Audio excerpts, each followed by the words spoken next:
Hello students, কেমন আছেন সবাই? আশা করি অনেক বেশি ভালো আছেন। আমরা যখন কোনো কিছু লিখতে যাই আইএলটিএস রাইটিং এ অথবা যখন আমরা কোনো কিছু স্পিকিং এ বলতে যাই, তখন এন্ড শব্দটা আমরা খুব বেশি পরিমাণে ব্যবহার করি। এবং আমরা খুব ভালো করেই জানি আমরা যদি একটি ওয়ার্ড বারবার রিপিট করি তাহলে কিন্তু আমরা একটা পেনাল্টি পেয়ে যাব। তাহলে চলুন আজকে আমরা জানি কিভাবে এন্ড এর পরিবর্তে অন্য কোনো শব্দ বা ফ্রেজ বা ভোকাবুলারি ইউজ করে আমরা আমাদের স্কোর বুস্ট করতে পারি। প্রথমে যে শব্দগুলো রয়েছে সেগুলো হচ্ছে মোর ওভার, ফার্দার মোর, এডিশনালি। যেমন he is smart and hard working. এখানে আমরা বলতে পারি he is smart, more over, hard working. He is smart, further more, hard working. He is smart, additionally hard working. as well as ও আমরা and এর পরিবর্তে ব্যবহার করতে পারি।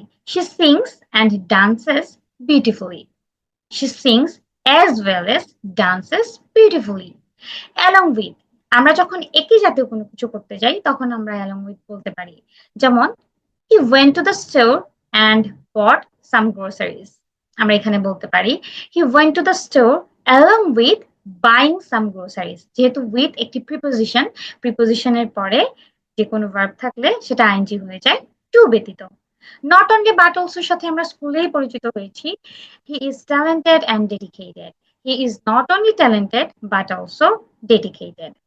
ক্লাস, এটা সচরাচর আমরা বলে থাকি বাংলার ক্ষেত্রে, ইংরেজিতে খুব একটা দেখিনি ব্যবহার করতে। যেমন she is friendly and beautiful অথবা helpful. She is friendly plus helpful. Besides, besides he loves football and cricket.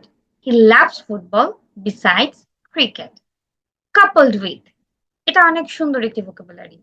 Her intelligence and kindness make her unique. আপনি এখানে বলতে পারেন her intelligence coupled with kindness makes her unique, যেহেতু একই জাতীয় quality বোঝাচ্ছে। In addition to, they bought a house and a car. They bought a house in addition to a car. তাহলে আপনারা এন্ড এর পরিবর্তে অবশ্যই এই শব্দগুলো ব্যবহার করবেন এবং আপনাদের স্কোর বুস্ট করবেন। আর আমার ক্লাসে জয়েন করতে হলে অবশ্যই আমার হোয়াটসঅ্যাপ নাম্বারে যোগাযোগ করবেন। ধন্যবাদ সবাইকে।